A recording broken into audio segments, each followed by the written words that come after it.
नमस्कार दोस्तों, मैं गेंदाल मालवी अपने जीकेएम टेक्निकल चैनल में आपका बहुत बहुत स्वागत करता हूं। दोस्तों, यदि आप मेरे चैनल पर नए आए होंगे तो मेरे चैनल को सब्सक्राइब कर लीजिए और साथ ही साथ मेरे वीडियो को लाइक कर दीजिए, जिससे आने वाली वीडियो की जानकारी आपको पल पल मिलते रहे। दोस्तों, आज आईटीआई वालों के लिए और डिप्लोमा वालों के लिए आज बहुत बड़ी गुड न्यूज़ मिली हुई है, क्योंकि इंडियन ऑयल से एक महारत्न कंपनी से जो परमानेंट रिक्वायरमेंट निकली हुई है दोस्तों। तो चलिए हम बात करते हैं इंडियन ऑयल कॉरपोरेशन लिमिटेड एक महारत्न कंपनी है, जो एक पीएसयू कंपनी है। PSU public sector undertaking company है, एक government of India undertaking company है, जिसमें वैकेंसी निकली हुई है पाइपलाइन डिवीजन से। चलिए गाइस, हम पूरे वीडियोस में बने रहिए। यदि मेरा वीडियो पसंद आया हो तो लाइक कीजिए, सब्सक्राइब कीजिए और फेसबुक पर शेयर कीजिए। चलिए गाइस, मेरे वीडियो पूरे बने रहे लास्ट तक। तो सबसे पहले हम बात करते हैं एडवर्टाइजमेंट नंबर। तो एडवर्टाइजमेंट नंबर दिया हुआ PL/HR/ESTV/ requirement 2022। Date of notification दिया है 12/9/2022। आज की डेट में वैकेंसी पब्लिश हुई है और इसकी last date of and time receive of online की है 10 अक्टूबर 2022, लास्ट डेट इसकी। चलिए गाइस, हम बात करते हैं requirement for filling non executive vacancy pipeline division से निकली हुई है। तो application are invited from eligible Indian national for following non executive vacancy निकली हुई है। तो गाइस, हम विस्तार से बात करेंगे। सबसे पहले हम देखते हैं, इसमें दिया है region, location under state, name of post, post code, name of vacancy और इसमें रिजर्वेशन है। General, ST SC OBC EWS PWBD ex serviceman, तो इसमें बांटा गया है ऐसे कैटेगरी के अकॉर्डिंग। तो हम बात करेंगे कि इस लोकेशन से कितनी वैकेंसी निकली है। गाइस, मैं सबसे पहले आपको बताना चाहता हूँ कि ईए का ये जो है इसका मीन से होता है, ये डिप्लोमा वाले के लिए वैकेंसी है ईए, और टीए जो है टेक्निकल अटेंडेंट, ये आईटीआई वालों की वैकेंसी है। तो मैं मानता हूँ आप समझ गए होंगे। चलिए गाइस, हम बात करते हैं वेस्ट बंगाल में ईए डिप्लोमा वाले के लिए इलेक्ट्रिकल की 2 पोस्ट हैं। इसके बाद हम बात करते हैं वेस्ट बंगाल टेक्निकल अटेंडेंट की 6 पोस्ट है। वेस्ट बंगाल से निकली हुई है। ईए मैकेनिकल के लिए 3 पोस्ट है। असम ईए T&I के लिए 1 पोस्ट है। उत्तर प्रदेश ईए ऑपरेशन के लिए 1 पोस्ट है। उत्तर प्रदेश ईए T&I के लिए 1 पोस्ट है। बिहार ईए के लिए है 2 पोस्ट है। हिमाचल प्रदेश टेक्निकल अटेंडेंट के लिए 1 पोस्ट है। पंजाब टेक्निकल अटेंडेंट से निकली हुई आईटीआई वालों के लिए 1 पोस्ट है। उत्तर प्रदेश टीए के लिए 3 पोस्ट है। इसके बाद अगर हम बात करते हैं, पंजाब ईए के लिए है 1 पोस्ट है। उत्तर प्रदेश ईए मैकेनिकल की 1 पोस्ट है। गुजरात टेक्निकल अटेंडेंट की 11 पोस्ट है। इसके बाद बात करते हैं हम गुजरात, राजस्थान टेक्निकल अटेंडेंट की 3 पोस्ट है। गुजरात ईए की 1 पोस्ट है। गुजरात की 1 पोस्ट है। गुजरात ईए T&I की 2 पोस्ट है। राजस्थान ईए की 2 पोस्ट है। आंध्र प्रदेश की ईए 1 पोस्ट है। उड़ीसा में टेक्निकल अटेंडेंट आईटीआई वालों के लिए 7 पोस्ट है। छत्तीसगढ़ टेक्निकल अटेंडेंट की 1 पोस्ट है। उड़ीसा ईए मैकेनिकल की 1 पोस्ट है। उड़ीसा ईए की 2 पोस्ट है। छत्तीसगढ़ ईए की 1 पोस्ट है। टोटल 56 वैकेंसी निकली हुई है इसमें डिप्लोमा और आईटीआई वालों के लिए। गाइस, वैकेंसी कम है लेकिन अपने को एक वैकेंसी से मतलब है। तो गाइस, इसमें बहुत मेहनत करिए, क्योंकि इसमें सैलरी पैकेज बहुत ज़्यादा है। इसमें यदि आपका एक बार सिलेक्शन हो गया तो बहुत पैसा है इसमें भी। चलिए हम बात करते हैं आगे पे। एज लिमिट, तो candidate should not be less than, तो आपकी 12/9/2022, 12 सितंबर 2022 से आपका एज का कैलकुलेशन किया जाएगा। तो आपकी मिनिमम एज 18 ईयर्स रहना चाहिए और मैक्सिमम 26 ईयर। और इसमें ST SC को 5 साल की छूट मिलती है और OBC को 3 साल की छूट मिलती है। तो उसमें आप इसमें जोड़ सकते हैं। फॉर एग्जांपल के लिए कोई स्टूडेंट 26 ईयर का है OBC वाला, तो उसमें 3 ऐड कर सकते हो, तो 26 + 3 29, तो 29 ईयर तक आप फॉर्म भर सकते हो कोई OBC वाला कैंडिडेट है तो।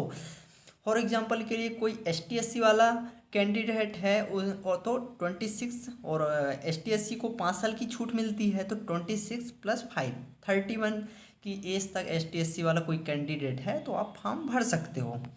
चलिए गाइस, आगे हम बात करते हैं एसेंशियल एजुकेशनल क्वालिफिकेशन।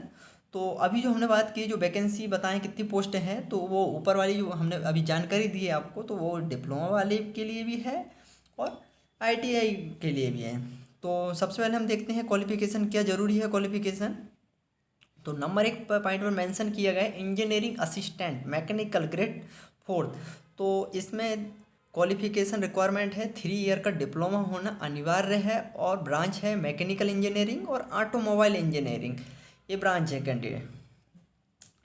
गाइस इसके बाद हम बात करते हैं मिनिमम परसेंटेज मार्क्स दिया है 55% ST SC PWBD के लिए। सेकंड नंबर पर मेंशन किया गया इंजीनियरिंग असिस्टेंट इलेक्ट्रिकल ग्रेड 4 के लिए, इसमें 3 ईयर फुल टाइम डिप्लोमा मांगा है, और इसमें ब्रांच को इंक्लूड किया गया है electrical engineering, electrical and electronic engineering, और मिनिमम परसेंटेज इसमें भी रखा गया है 55 मार्क्स से होना अनिवार्य है SC ST PWBD के लिए। चलिए थर्ड पॉइंट पर मेंशन किया गया है guys engineering assistant T&I grade 4 के लिए, इसमें 3 ईयर फुल टाइम डिप्लोमा मांगा है, और फर्स्ट इसमें ब्रांच इंक्लूड है electronic and communication engineering, second पे है electronic and telecommunication engineering, third पे है electronic and radio communication engineering, fourth पे है इंस्ट्रूमेंटेशन कंट्रोल इंजीनियरिंग, पाँचवें पॉइंट पर है instrumentation and process control engineering, और छठवें पॉइंट पर दिया गया है इलेक्ट्रॉनिक इंजीनियरिंग। तो गाइस इसमें मिनिमम परसेंटेज और मार्क्स दिया है 55% SC ST PWBD के लिए। और फोर्थ पॉइंट में मेंशन किया गया इंजीनियरिंग असिस्टेंट ऑपरेशन ग्रेड 4 के लिए, इसमें देखते हैं क्वालिफिकेशन क्या मांगा है, 3 ईयर फुल टाइम डिप्लोमा, और जिसका भी ITI है लेटर जो होता है कि ITI बाद डिप्लोमा की, तो इसमें अपन लेटर एंट्री वाला, तो आफ्टर ITI भी होगी आपके पास तो ये भी चल जाएगा। मिनिमम 1 ईयर ड्यूरेशन होना चाहिए, and any of the following discipline of engineering from government recognise institute से होना चाहिए। तो इसमें ब्रांच इंक्लूड किया गया है फर्स्ट पर केमिकल इंजीनियरिंग, सेकंड पर है मैकेनिकल इंजीनियरिंग, थर्ड पॉइंट पर ऑटोमोबाइल इंजीनियरिंग, फोर्थ पे है इलेक्ट्रिकल इंजीनियरिंग, और पाँचवें पे है इलेक्ट्रिकल एंड इलेक्ट्रॉनिक इंजीनियरिंग। छठे पॉइंट पर मेंशन किया गया है electronic and communication engineering, electronic and telecommunication engineering, electronic and radio communication engineering, instrumentation and control engineering, instrumentation and process control engineering, और इलेक्ट्रॉनिक इंजीनियरिंग। तो गाइस ये अपनी branch को देख लीजिए, आप जिस भी ब्रांच से तो आप इसमें फॉर्म भर सकते हो। ये चौथा पॉइंट था, इसमें मिनिमम क्वालिफिकेशन इसमें दिया है 55 मार्क्स होना अनिवार्य है SC ST PWBD के लिए। और पाँचवें पॉइंट पर दिया है टेक्निकल अटेंडेंट ग्रेड फर्स्ट, ये ITI वालों के लिए मैट्रिक 10वीं पास होना अनिवार्य है, और साथ में ITI पास गवर्नमेंट रिकॉग्नाइज इंस्टीट्यूट से पास होना अनिवार्य है। और इसमें दिया है आपका ट्रेड सर्टिफिकेट, आपके पास 10वीं साथ में ITI है आपका ट्रेड सर्टिफिकेट, जिसको NTC बोलते हैं, तो आप इस वैकेंसी का फॉर्म भर सकते हो। चलिए गाइस आगे हम बात करते हैं ITI trade minimum duration course. तो गाइस यहाँ पर 14 ट्रेड को इंक्लूड किया गया है। तो ITI ट्रेड मैंने अभी जो बात किया हूँ ऊपर वो ब्रांच डिप्लोमा वाले के लिए था, अभी ITI वालों के लिए 14 ट्रेड। तो चलिए गाइस हम देखते हैं कि कौन सी 14 ट्रेड को इसमें इंक्लूड मौका मिला है। तो हम देखते हैं, सबसे पहले हैं इलेक्ट्रीशियन 2 ईयर का होता है, इसमें मौका मिला हुआ है। सेकंड पर है इलेक्ट्रॉनिक मैकेनिक, थर्ड पे फिटर है, इंस्ट्रूमेंट मैकेनिक है, instrument mechanic chemical plant, machinist grinder को मौका मिला हुआ है, mechanic cum operator electronic communication system, आठवें में टर्नर, नौवें में वायरमैन, 10वें में ड्राफ्टमैन मैकेनिकल, 11वें मैकेनिक इंडस्ट्रियल इलेक्ट्रॉनिक, 12वें पॉइंट में मेंशन है इंफॉर्मेशन टेक्नोलॉजी ESM, और mechanic refrigeration and air conditioner, और 14 नंबर पे मैकेनिक डीजल। टोटल 14 ट्रेड को इंक्लूड किया गया है गाइस। बाकी 13 ट्रेड जो 2 साल की होती है, और मैकेनिक डीजल तो 1 ईयर की होती है, तो इसमें थोड़ा ध्यान दीजिए आप। बाकी 14 ट्रेड को मौका मिला है, बहुत बड़ी खुशखबरी है कि आप 14 ट्रेड से, आप किसी भी ट्रेड से तो आप फॉर्म फिलअप कर सकते हो। इसके बाद हम बात करते हैं पे के लिए कि आपको पे कितना मिलता है, सैलरी पैकेज कितना मिलता है। तो salary grade for the post engineering assistant के लिए जो डिप्लोमा वाला है, डिप्लोमा वाले कैंडिडेट है, तो उनके लिए 25,000 रुपये से 1 लाख प्लस आपकी सैलरी रहेगी डिप्लोमा वालों के लिए। और सेकंड नंबर पे है salary grade of the post of technical attendant ITI वालों के लिए रहेगी 23,000 रुपये से लेकर के 78,000 रुपये के बीच में रहेगी। गाइस सैलरी बहुत है, अथाह पैसा है इसमें, बस आपका एक बार सिलेक्शन हो जाए तो पैसे बहुत हैं। इसके बाद इसमें DA HRA ये अलग से आपको एडवांटेज मिलेगा, ये सब बेनिफिट मिलेंगे आपको। और कट ऑफ डेट आपका जो एज का कैलकुलेशन किया जाएगा वो 12/9/2022 से जोड़ा जाएगा, इस बात को थोड़ा ध्यान दीजिए आप। और एप्लीकेशन दिया हुआ है candidate belong general OBC and EWS category वाले को 100 रुपये एप्लीकेशन फ़ीस लगेगी। और ST SC PWD के लिए फ्री फीस है। तो ST SC PWD वाले के लिए कोई पैसे नहीं है, इसमें फ्री है। और आप इंडियन ऑयल की मेन साइट पर जाकर ये फॉर्म फिलअप कर सकते हैं। बैंक कलेक्ट SBI से आपने पैसे, तो आप SBI मतलब एक IOCL की मेन साइट पर जाकर आप फॉर्म फिलअप कर सकते हैं आप। चलिए गाइस, हम आगे बात करते हैं। कंसेशन और रिलैक्सेशन मिलेगा। तो इसके पहले मैंने आपको बताया हूँ कि ST SC को 5 साल की छूट मिलती है, OBC को ST SC को 5 साल की छूट मिलती है, OBC को 3 साल की छूट मिलती है। तो हम देखते हैं अभी अब कंसेशन कितना मिलता है। Relaxation, minimum age requirement 18 year. तो आपकी मिनिमम तो 18 होना अनिवार्य है, साथ में आपकी अपर एज 26 होना अनिवार्य है आपको। और ये जो एज जोड़ा जाएगा तो 12/9/2022 से जोड़ा जाएगा। और ST SC को 5 साल की छूट मिलेगी, OBC को 3 साल की छूट मिलेगी। थर्ड पॉइंट पर मेंशन किया age relaxation of ex serviceman को प्रोवाइड किया जाएगा पर रूल्स के अनुसार।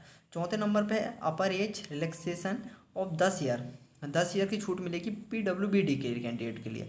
और 13 ईयर मिलेगी PWBD के लिए OBC जो नॉन क्रीमिलियर से है। और 15 ईयर की जो छूट मिलेगी PWBD जो ST SC वाला है और PWD है। आगे हम बात करते हैं ST SC PWD कैंडिडेट, और इसमें पेमेंट है इसमें। चलिए इसमें ज़्यादा इंपॉर्टेंट नहीं है आगे। तो आगे हम बात करते हैं अब सिलेक्शन की, सिलेक्शन मेथड कि हमारा सिलेक्शन कैसे होगा। इंपॉर्टेंट, सिलेक्शन लेने के लिए सब IOCL में एंट्री करने के लिए, परमानेंट एम्प्लॉय बनने के लिए सबसे महत्वपूर्ण चरण एक क्रॉस करना पड़ेगा गाइस आपको। तो हम देखते हैं सिलेक्शन मैथोलॉजी कैसा है। तो सिलेक्शन के लिए सबसे नंबर 1 पॉइंट पर मेंशन किया गया selection process shall consist of written test and skill proficiency test, जिसको फिजिकल टेस्ट या SPPT बोलते हैं। तो गाइस जब इंडियन ऑयल का पेपर होगा तो 2 पेपर होगा। सबसे पहले रिटन टेस्ट होगा, सेकंड पे स्किल टेस्ट होगा। रिटन टेस्ट CBT होगा, कंप्यूटर बेस्ड टेस्ट होगा। और स्किल टेस्ट जो फिजिकल से भी चेक, आपकी जो बॉडी है फिट है या अनफिट है ये चेक किया जाता है, या फिर आपको कोई जॉब बनाने के लिए दिया जाएगा, कोई प्रैक्टिकल करने के लिए दिया जाएगा। सेकंड नंबर पर स्किल प्रोफिशिएंसी फिजिकल टेस्ट जो ओनली फॉर क्वालिफाइंग है, आपको सिलेक्शन लेने के लिए आपको रिटन टेस्ट डिपेंड करेगा। तो थर्ड पॉइंट पर मेंशन किया गया final merit list shell be the prepare based, आपके जो नंबर आएंगे रिटन टेस्ट पे वो डिपेंड करेगा कि आपका सिलेक्शन होगा या नहीं होगा।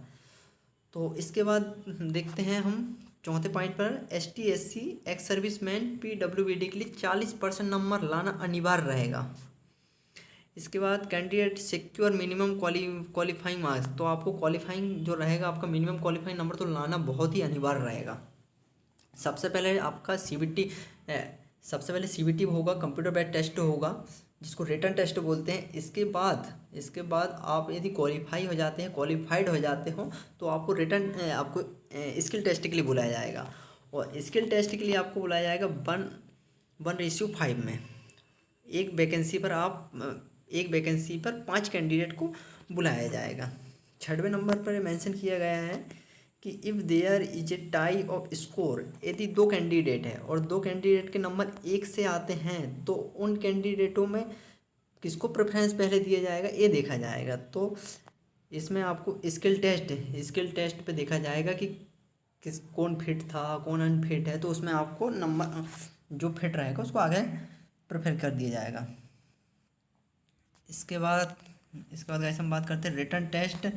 तो इसमें written test shall be the held tentative exam date, तो इसमें टेंटेटिव एग्जाम डेट भी दे दिया गया है। तो 6 नवंबर 2022 जो संडे का दिन आने वाला है, इस दिन IOCL आपका एग्ज़ाम लेने वाला है। तो written test shall be the objective type होगा, CBT होगा, कंप्यूटर बेस्ड टेस्ट होगा, MCQ होगा। MCQ यानी कि दोस्तों एक क्वेश्चन आएंगे जिसके 4 ऑब्जेक्टिव रहेंगे। तो आप उसमें से जो भी सही है तो उसमें चूज़ करके करेक्ट कर सकते हैं आप। 4 में से एक को चुनना पड़ेगा। इसके बाद तीसरे पॉइंट पे there shall be the 100 question written test with the correct answer. तो 4 क्वेश्चन रहेंगे, 100 क्वेश्चन रहेंगे आपको, और एक क्वेश्चन 1 नंबर का रहेगा। इसके बाद हम बात करते हैं चौथे point engineering assistant out of the, तो ITI वाला हो या डिप्लोमा वाला हो दोनों के लिए 100 क्वेश्चन रहेंगे। अब हम देखते हैं कि 100 क्वेश्चन में से किस ट्रेड से कितने क्वेश्चन आने वाले हैं, चलिए गाइस हम देखते हैं। तो सबसे पहले हम डिप्लोमा वाले के देख लेते हैं। तो engineering assistant out of the 100 objective type question रहेंगे। 75 क्वेश्चन आपकी ब्रांच से रिलेटेड रहेगा, इंजीनियरिंग डिसिप्लिन डिप्लोमा लेवल का रहेगा। और 25 क्वेश्चन जनरल एप्टीट्यूड रहेगा, reasoning, general English, numerical aptitude और जनरल नॉलेज इंक्लूड रहेगा 25 का। 75 आपकी ब्रांच से रहेगा, तो टोटल आपके 100 क्वेश्चन हो गए, 100 नंबर के हो गए। तो यही 100 नंबर जो है यही आपका डिपेंड करेगा, आपको इसी में से नंबर ज़्यादा हाई करना पड़ेगा जब भी आपका सिलेक्शन हो सकता है। इसके बाद हम 5वें नंबर पर देखते हैं टेक्निकल अटेंडेंस, जो ITA वालों का है। तो इसमें 100 ऑब्जेक्टिव टाइप क्वेश्चन रहेंगे, इसमें भी ऐसा ही है सिलेक्शन वाला। तो 100 ऑब्जेक्टिव टाइप क्वेश्चन रहेंगे, 75 क्वेश्चन आपकी ट्रेड से रिलेटेड रहेगा। आप फिटर के हो तो फिटर से 75 क्वेश्चन रहेंगे, आप इलेक्ट्रीशियन से हो तो इलेक्ट्रीशियन के 75 क्वेश्चन रहेंगे, आप टर्नर से, जो भी ट्रेड से रहेंगी, जो 14 ट्रेड अभी बताया हूँ मैंने, तो उसमें 14 ट्रेड में से आप जिस भी ट्रेड से बिलोंग करते हो, जिस भी ट्रेड से आते हो, तो उसमें से उस ट्रेड से 75 क्वेश्चन इंक्लूड रहेंगे। और 25 क्वेश्चन जो रहेगा इसमें जनरल साइंस, इसमें 25 क्वेश्चन में जो नॉन टेक्निकल का रहेगा। 75 क्वेश्चन तो टेक्निकल का होगा, 25 नॉन टेक्निकल। तो नॉन टेक्निकल में आपका रहेगा general aptitude, reasoning, general English, numerical aptitude and general knowledge रहेगा। इसके बाद 6 पॉइंट पर मेंशन किया गया है कि there shall be no negative marking for wrong answer. दोस्तों ये बहुत बड़ा प्लस पॉइंट है कि आपके लिए, आपके जो इस पेपर होने वाला है इसमें नेगेटिव मार्किंग नहीं है। क्योंकि आप जानते होंगे जैसे रेलवे में 1/3 की माइनस मार्किंग होती है, 1/4 की माइनस मार्किंग होती है। तो IUCL ऐसी कोई नेगेटिव मार्किंग नहीं करवाने वाला है, ठीक है गाइस। तो नो नेगेटिव मार्किंग दिया हुआ है। इसके बाद ड्यूरेशन ऑफ रिटन टेस्ट के लिए आपको 90 मिनट का टाइम दिया जाएगा। क्वेश्चन रहेंगे आपके 100, डिप्लोमा वाले के लिए भी 100 रहेंगे और ITI वालों के लिए भी 100 रहेंगे। और आपको टाइम दिया जाएगा 90 मिनट, 1.5 घंटे का टाइम दिया जाएगा गाइस। यदि आप कोई PWD कैंडिडेट से आते हो तो आपके लिए 120 मिनट का टाइम दिया जाएगा। इसके बाद हम बात करते हैं skill test only for qualifying रहेगा।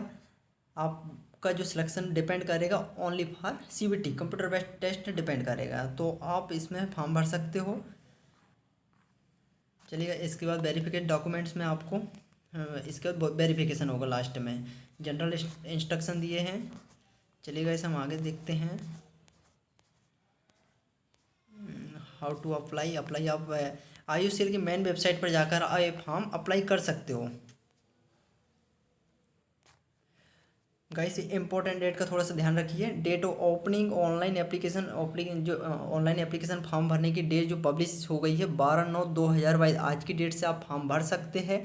इसके बाद लास्ट डेट दिया हुआ है, आप एप्लीकेशन फॉर्म भरने की लास्ट डेट 10/10/2022, 10 अक्टूबर 2022, 18 मतलब दोस्तों 6 बजे, शाम के 6 बजे तक आप इस फॉर्म को भर सकते हो, 10 अक्टूबर 2022 के 6 बजे तक। इसके बाद गाइस जनरल EWS OBC के लिए 100 रुपये लगेंगे। और 22 डे पर डाउनलोड ऑनलाइन एडमिट कार्ड आप 27/10/2022 से आप एडमिट कार्ड डाउनलोड कर सकते हैं। और सुबह के 8 से आप ये डाउनलोड कर सकते हैं।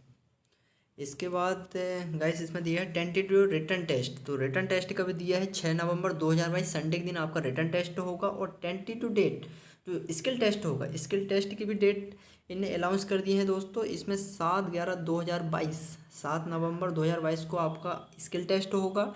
इफ़ नॉट कंप्लीट, यदि आपका जो स्किल टेस्ट है 7 नवंबर को कंप्लीट नहीं होता है तो 8-9 2 डेट और बता दिए हैं। तो 7, 8, 9 3 दिन का टाइम मिला हुआ है स्किल टेस्ट के लिए।